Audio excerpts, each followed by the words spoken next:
Hello everyone and welcome to our video on post-angioplasty medication and precautions. Angioplasty is a type of procedure used to widen the narrowed or blocked arteries. In addition to the procedure itself, it is important to follow up with preventive care to reduce your complications and future cardiovascular events. As such, it is crucial to be aware of the different types of medications that your doctor might recommend for you after this procedure.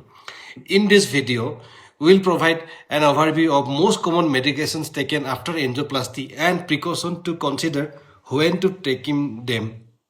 One of the most common types of medication is prescribed by after angioplasty is blood thinner, also known as anticoagulant.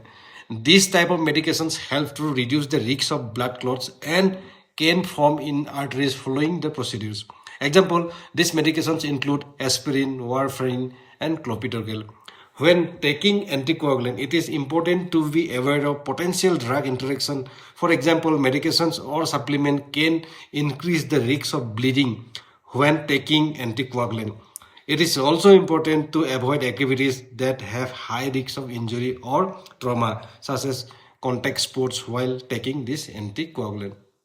Another type of medications often prescribed after angioplasty is cholesterol-lowering medications such as atorvastatin, simvastatin, rosuvastatin. These medications help to reduce the risk of future cardiovascular events such as heart attack or stroke.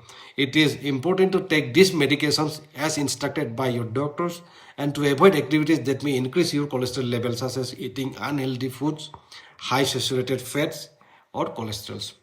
And the final type of medication that may be prescribed after angioplasty is beta blocker.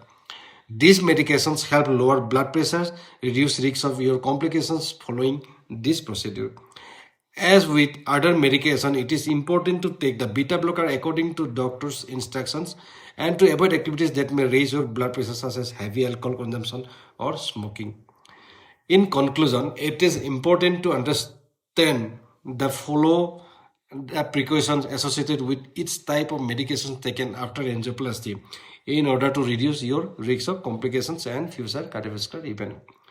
If you have any questions or concern about post-angioplasty medications, please contact your doctors for advice. Thank you for watching. Take care.